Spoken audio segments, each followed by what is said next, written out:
Welcome back to another episode of The Curious Consumer. I'm Nate. I'm Jenna. And we know it's been a while. We've had a crazy few weeks, but we're back. We're back to talk about all the fun CPG retail news and trends. Yeah, we're very excited to be back. The last episode we put out was an interview. And honestly, if you haven't listened to it, it's one of our favorite interviews we've done yet. Really good. It's with the Senior Vice President of Science and Innovation over at Ritual Supplements. Learned a ton about supplements. And then last week we took a little holiday break and now we're back. And there's been a lot of news in the time we were gone. We're still going to focus on what was most recent. But if you want to get the whole lowdown of everything you missed, you should be subscribed to our newsletter and read our newsletter and also check out our Instagram. We're going to start the show with a little shout out. We have some awesome friends over at Everledger, which is a full service accounting and finance partner that specializes in high growth CPG. So if you are a CPG brand and you're looking for some finance help, you probably want to be listening to this. We are a startup ourselves. It is just the two of us and might come as a shock to everyone listening. But actually, we're not numbers people at all. Not in the slightest, not even a little. So we really needed a finance team that could actually keep up and understand the nuances of being a startup media company. And Everledger is handling our books, tax, financial modeling all under one roof. So we're not stitching together all these like different vendors. And we're also not chasing down our own numbers, which we have been doing in the past, and it doesn't look cute. So they typically do work with CPG brands, as I mentioned, and they help them build investor-ready financials, prep for fundraising, and even plan retail expansion. So if your books are messy, if you have a slow accountant, we won't tell. If you're gearing up for a raise or a retail expansion, you're going to want to check out Everledger. We'll leave a link in the notes below. Shout out Everledger, saving us from financial ruin. Well, let's start with our first story of the day, Shirley Temples. Nostalgia in a can. I don't know if you remember, Jenna, but a few years ago, the Dirty Shirley was the drink of the summer, according to, I believe, the New York Times. I think this was 2024. And now we have ready-to-drink Dirty Shirleys. So fitness influencer and also DJ, Summer Rae, just launched her own version of a Dirty Shirley, a brand called Tempted, a 7% ABV ready-to-drink Dirty Shirley in a can. It's currently available on GoPuff in select markets. But they're also not the only Dirty Shirley out there. Just the other week, Sazerac bought Dirty Shirley. A company called Dirty Shirley. Dirty Shirley. Another Dirty Shirley in a can. So we're seeing a lot of Shirley Temples as well, not just dirty ones, but also non-dirty ones. It is popping off right now. Poppy has one, OLIPOP, Slice, 7-Up, Bloom, Stiller's Soda. They all got Shirley Temple flavors. It feels like every Better For You soda company has their version of a Shirley Temple. This makes sense for a few reasons. In general, we're seeing nostalgia everywhere. OLIPOP is built on nostalgia. All of its flavors are like OG soda flavors. This nostalgia piece is huge, and it's interesting to see it specifically in the dirty variety, in the ready to drink in a can, because it makes a lot of sense that nostalgia would enter the RTD side as well. The RTD category is exploding right now. There are so many innovations in canned cocktails and canned alcoholic beverages. But a lot of the tastes were pretty similar. It was seltzers, teas, hard lemonades, not a ton of innovation there. Nostalgia really offers this like emotional anchor that it's like, okay, I may be trying a new brand, which can be scary, especially in alcohol, because you're probably spending a lot of money to get a 6-pack of something. You're not just buying one off the shelf. So you're asking a lot from a consumer when you're asking them to buy a ready-to-drink alcoholic beverage. They need some kind of emotional anchor to trial a new brand.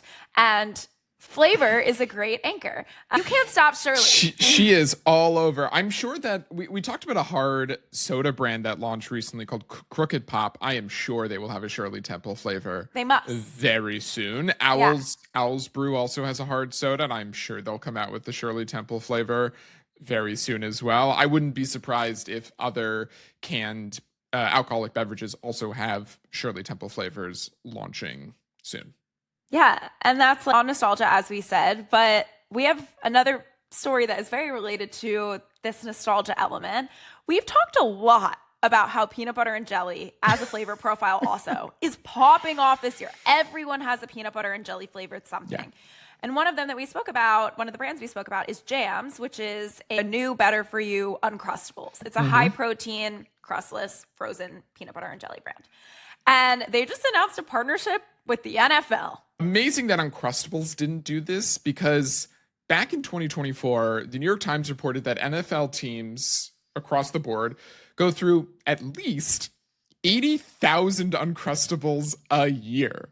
The Denver Broncos alone, they go through 700 a week. We need to sit with that for a second. So many. What are they doing in Denver that they need 700?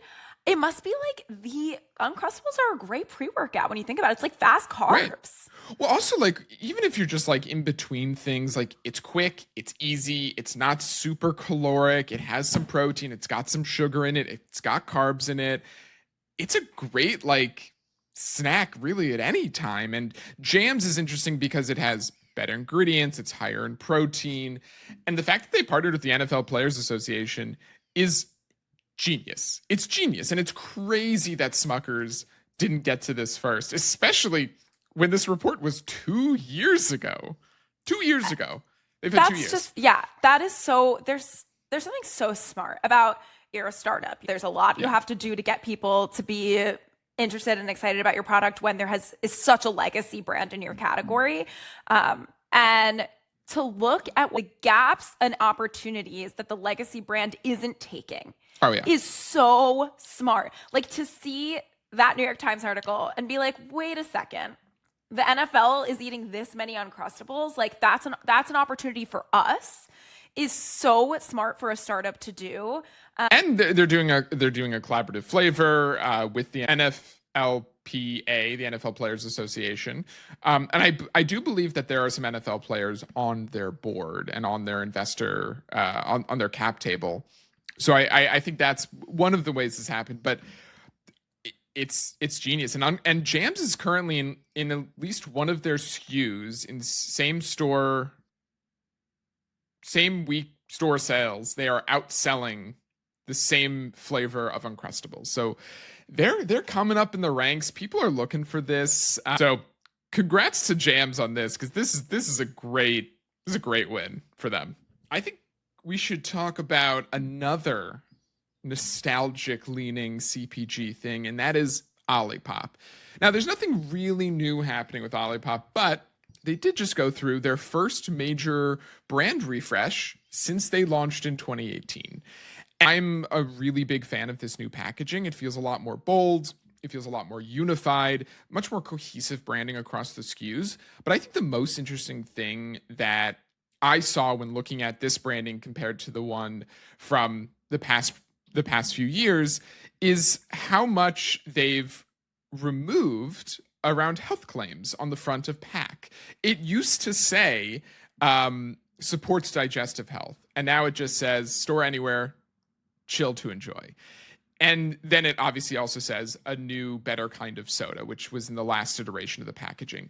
But it's slowly been pivoting away from this is a gut soda to this is just a better new soda. And I think it's really smart, especially right now. There's more people who want to consume something new, better, maybe a little bit healthier than there is somebody who wants a gut-friendly soda. And there's also just so many other soda brands out there that in order to compete, you can't pigeonhole yourself into this healthy soda category. You have to be a little bit broader and focus on a little bit of a broader consumer base in order to compete with the countless new and upgraded sodas that are out there. Yeah, I'm definitely most interested in that piece of it because I think it's easy when you just see the rebrand to focus on like, okay, it's a brighter color, like the aesthetics of it all. But I Right. love your point of the messaging around it. If you look all the way back to when they first launched, it So used to be crunchy. called, and we'll put an image up, but it used to be called a sparkling digestive tonic. And just seeing that evolution slowly, then it became sparkling tonic, then it became a new kind of soda. And now we're leaning more heavily into this new kind of soda messaging. Like they know they created the modern soda category. They know that it's not about helping with your digestion anymore. Like that's not what this is about. It's about being a slightly better soda than other options. It's very telling about where the soda category is right now. And then smaller detail, this is kind of silly, but one thing I noticed on the aesthetic side is it's way more Gen Z. And it's subtle, but one of the things that they did is for each flavor, they always had an icon for the flavor. So for the strawberry vanilla, it's a little graphic of a strawberry with a I guess, vanilla flower. And for each of the icons, they put a little white border around it now, and it looks like a sticker. And then other thing they did that's really subtle is everything's lowercase now. So the flavors, like strawberry vanilla says it's like the S and the V are lowercase. They used to be uppercase. And it used to be, I'm so nerdy about this, but where it says a new kind of soda, which is their tagline, was in title case, which means every first letter of every word is capitalized. And now it's in sentence case. It's all lowercase. And that emphasis towards lowercase writing is much more social media friendly. It's much more Gen Z. It just feels a little bit more like, I almost feel like they're trying to be poppy a little bit. Like they realized that they were attracting more of a millennial audience with their positioning, their more muted colors, their title casing, perhaps. And now they're like, ooh, how do we be a little younger? And they have this bolder color palette for sure, which makes them, yes, everyone's talking about how that makes them compete better with other original soda brands, because when you look at the soda aisle, it's pretty bright colors. It's not these like muted colors, yes, but also these bright, bold colors feel a little bit more young. So I think they're trying to not just refresh in terms of looking less like a health beverage, but also appeal to a younger consumer. Spot on. Let's move on to our next story about Oishii, the infamous $50, formerly $50 strawberries. They are no longer $50 anymore. Don't you worry. But Oishii, it's a Jersey-based indoor vertical farm, best known for their premium Japanese varietal strawberries. They just raised $150 million in Series C financing, bringing their total funding to nearing $400 million. And this funding they're using to expand distribution across more states, and also its first international retailer up north in Canada. I saw that Oishii raised $150 million, and I was like, wait, that's strawberry brand? Because as we said, they are known for their premium Japanese strawberries. And they come in this really fancy container where it's like each strawberry is placed one by one, and it's this beautiful packaging. And I've tried them a few times, and I'm never like, wow, this is the best strawberry I've ever tasted. No. And I've always wondered, how is this brand staying afloat? And the secret to it all, which isn't really a secret, is it's not a strawberry company. It's a vertical farming company. And the strawberry was just how they introduced themselves to the world. So vertical farming, it's definitely had a hard time recently. There was a lot of faith in vertical farming, and we're not going to get into this too much, but with climate change, obviously land usage is a huge issue. And so there were a lot of people that were betting a lot of money on vertical farming really taking off. But there have been other brands that didn't really do so well. So Bowery Farming is one of them, which was one of the most well-funded vertical farms in the country. You might know them for their greens products. They shut down entirely. A company called Plenty also shuttered its lettuce facilities to pivot to higher value crops. So it looked like vertical farming was struggling. But it turns out it was actually really that lettuce was the issue. Right. Lettuce is too low margin for all of the energy and infrastructure costs up front for indoor farming. Of course, over time, hopefully some of those costs go down, but you need to start with this higher margin product to get the investment needed, like Oishii, in order to build out that infrastructure. And Oishii might now pivot to lettuce. We have no idea. But starting with this premium packaged product, premium feeling brand was so smart in getting its vertical farming mission off the ground. Yeah. And this is, we've talked about this before around plant-based meat, but this is what Impossible did so well up until they kind of shot themselves in the foot. But they leaned into the premium nature of it. They leaned into selling to Michelin star restaurants and getting people to buy in and validate the product and the technology. And it's exactly what Oishii did here. They validated it from being premium and also being able to fund it. Like $50 strawberries, it's gone down now. It's like $11 or something like that. I saw it at Whole Foods. They're at Whole Foods. They're at a lot of major grocery stores.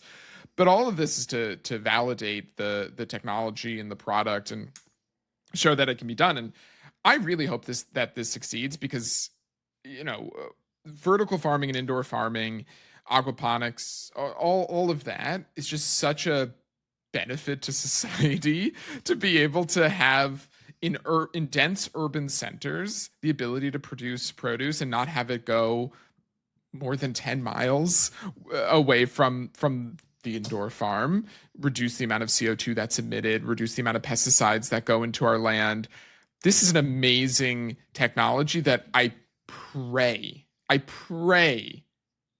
is expanded more across the country, because it also just allows us to get fresh produce that might not be in season all year round. And I want a lot of different fruits and vegetables all year round. Well, mostly fruits. Some of the vegetables are very seasonal, and I don't want squash outside of autumn. God forbid my palate outside of autumn. It doesn't work. It doesn't work for me. Last week. That's crazy. It's May. I know. You can't have squash in May, just like you can't wear white after Labor Day. These rules don't apply to me. The other thing I think is interesting, though, and is specific to Oishii, is this idea of bringing international crops to the U.S. Obviously, we talk so much about how in CPG we're seeing global flavors expand. Just look at matcha, for instance. Just look at ube, for instance. And what if we could actually grow some of the crops that are the basis of these trends? Because all of these flavor trends come from something that was once in the ground. Right. What if we could actually grow them and globalize them in a way that is sustainable? That would be so cool. We're not focusing enough on the actual origin story of these trends and the crops behind them.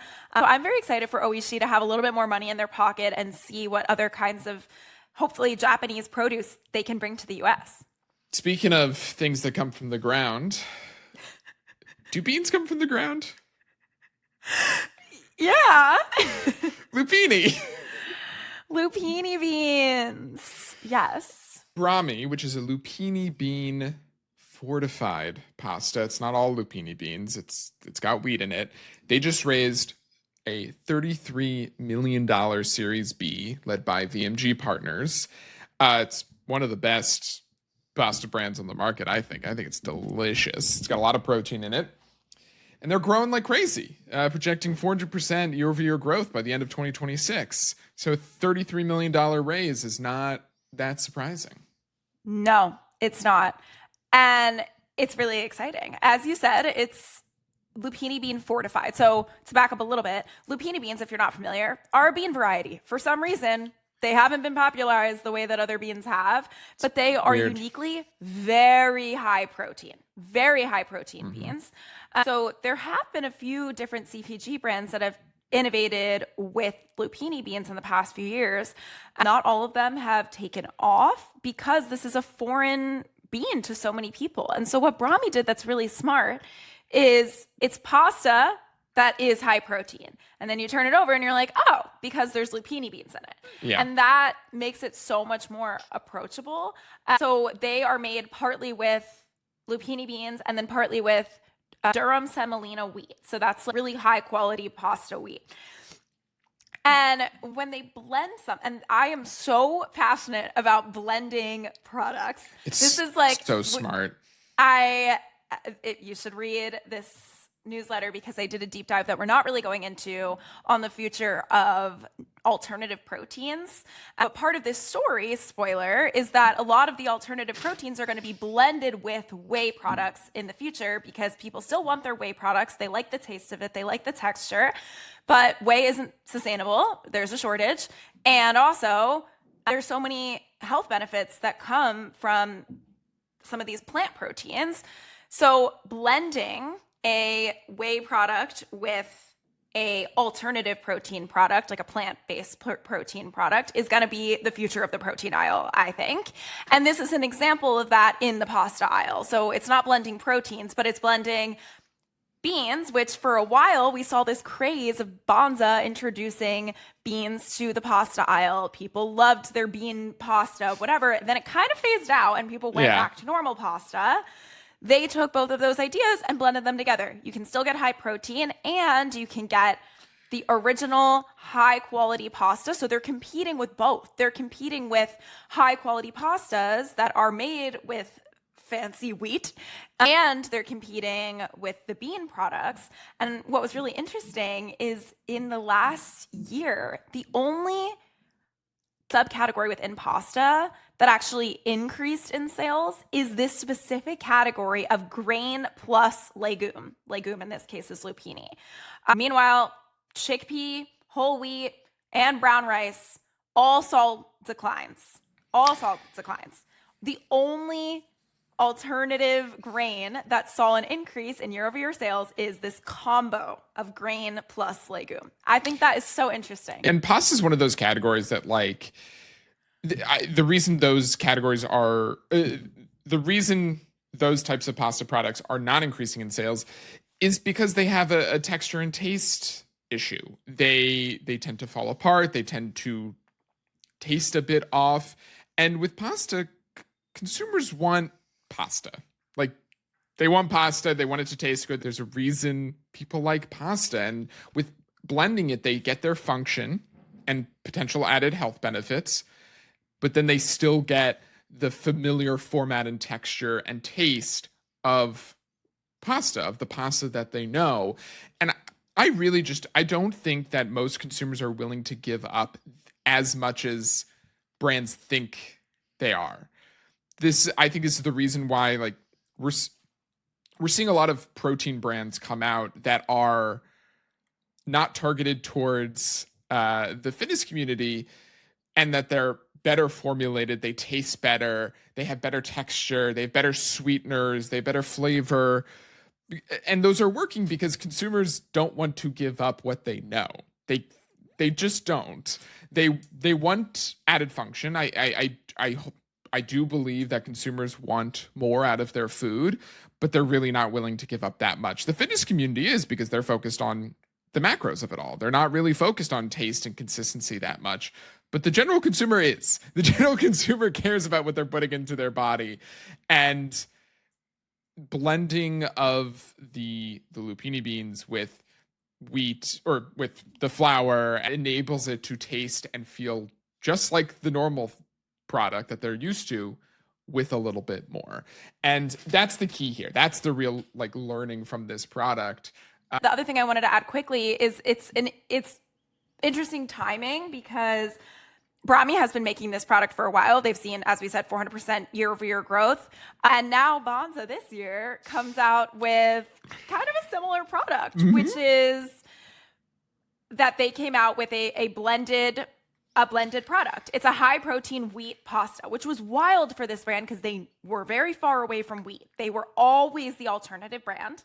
Now they have semolina pasta that still has chickpeas in it to make it a little higher protein. So, not saying that they copied Brahmi, but this era of the, like, blended alternative pasta is happening. It's not just Brahmi. We are also seeing it in Banza. So it feels like we talk about this brand every week, and yet they're always giving us something to talk about, really, actually, is the truth. And this brand is David Protein. they launched another product, and I want to say product lightly because while it is another product, it's also another marketing stunt. David launched tinned cod. So they had already launched these frozen packs of real cod, like the fish. And now they launched the tinned version of it, selling for $39 for a 4-pack, which is crazy. They're like $10 for one tin of cod.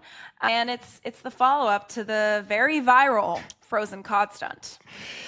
And one of the things they did to market this was they basically filmed like an iPhone style keynote announcement to launch this. They spent a lot on this launch, but again, like it gets people talking, it gets engagement up.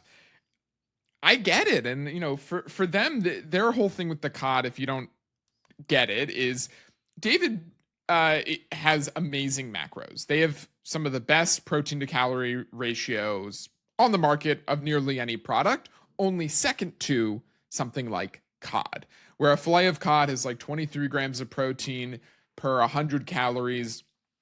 David has 28 grams of protein for 150 calories. They've had this comparison on their site since they launched, so this is not a surprise at all that they are continuing with this stunt.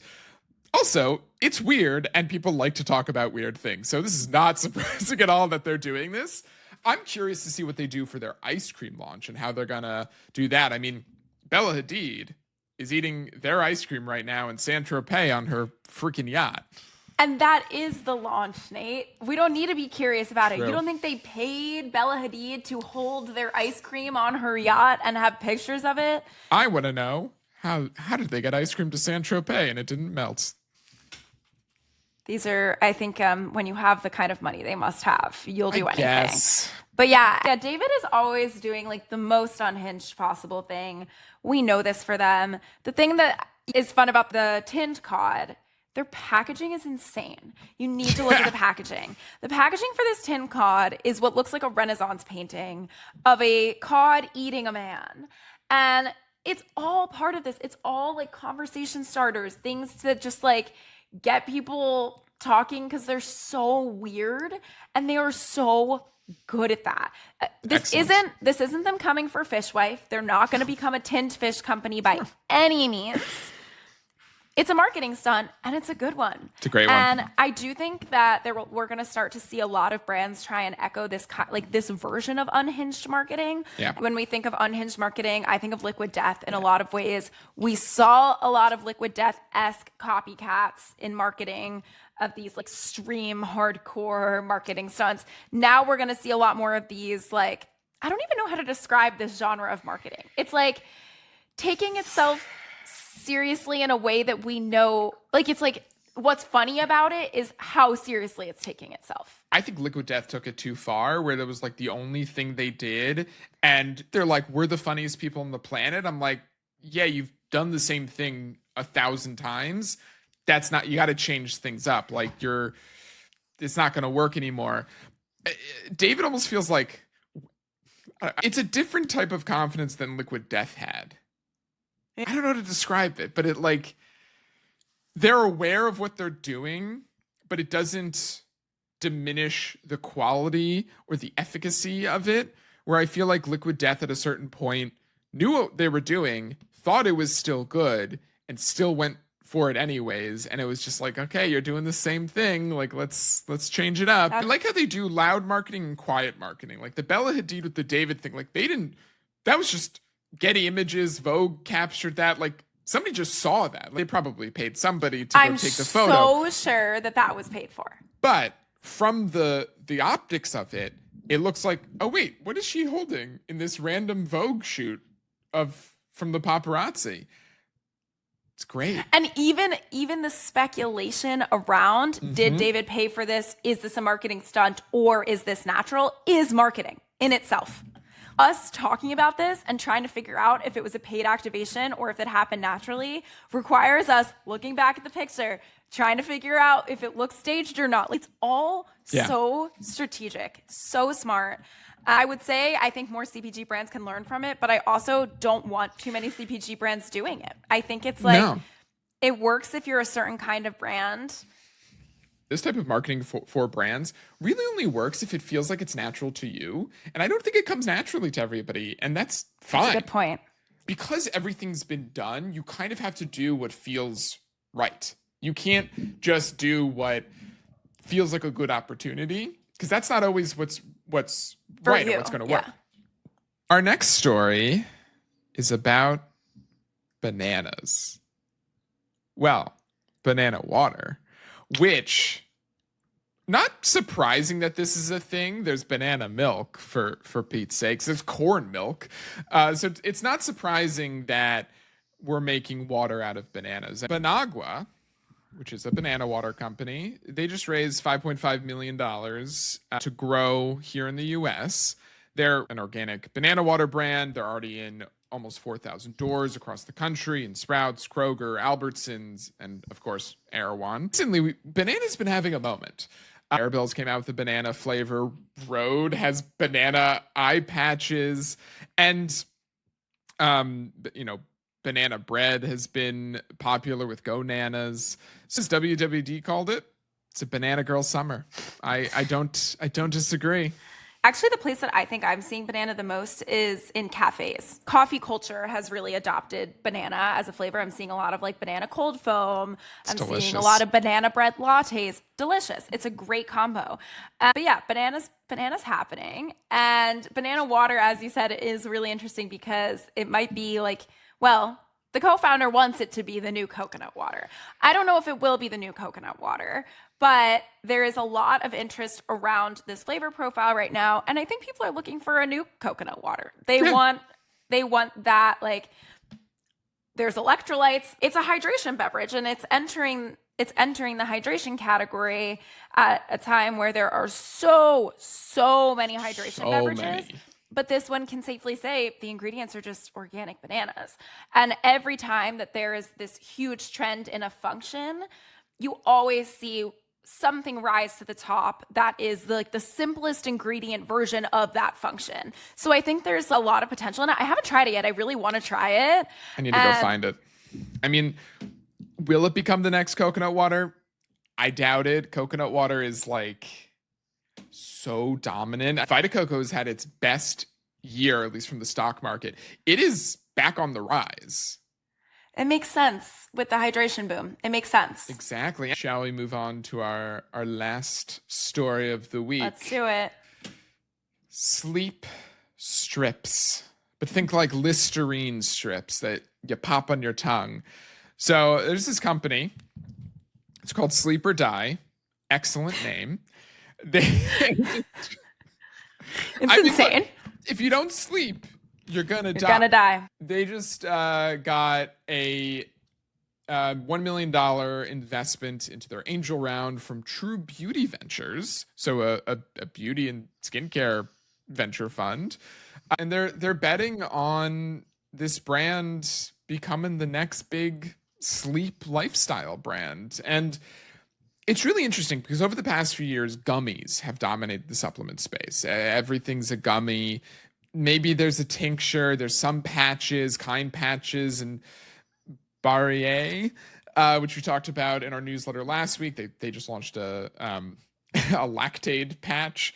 But this is a strip. This is a Listerine-esque strip that we haven't really seen. I've seen a caffeinated one on the market, but I think this could do really well, especially just the way that it's branded and marketed. The colors are black and red. The copy and the imagery is very provocative and sexy. It really stands out amongst the lavender and blue that you see across the sleep category. And they're leaning into it being much more of a lifestyle play and an integration into somebody's daily life rather than something you keep in your medicine cabinet and store it away. Even the box that the strips are held in looks like a cigarette pack. It's fun. And it's, as I said earlier, it's provocative. Yes. And so I think something interesting too about this format, the strip format, is they actually, you absorb whatever's in a strip faster than a gummy. Because when you take a strip or put a strip on your tongue, it dissolves on your tongue or into your mouth, and then it absorbs directly through the mucous membranes in your mouth. So it doesn't have to go through your digestive tract, and then you digest it, and then you can get the benefits of it. It bypasses the digestive tract entirely. So these kinds of products make a lot of sense. I wrote recently about the sleep supplement product by Mary and Jane, which are their sleep melts. And they are fantastic. And one of the things I was sharing is that because they're melts, they absorb faster. And so you can see the benefits more quickly. That, though, is like this tab that melts on your tongue. There's something about the strip that is just this extra layer of cool factor. A lot of the imagery that the brand uses is around your tongue sticking out with a strip on it. Very cool girl chic. And they're doing a great job of it. They're not even leaning into the science benefits of it that much. They're more just like, look at this cool, sexy thing that you can do to take your supplements. I think we're going to start to see a lot of other supplements be translated into this format as well. It's a relatively small investment. It was just an angel investment. So it's nothing like, oh my God, this is the next huge brand. But we just think this is a really cool supplement brand to look out for, and someone that's doing something really differently than the rest of the supplement category. Thank you, everybody, for listening and tuning in for yet another week of us yapping. Make sure you're subscribed to our newsletter, to this podcast. You're following along with us on Instagram at Express Checkout. If you have any feedback, you can email us, and we'll catch you next week. Thanks a lot. Thanks so much. Bye. Bye.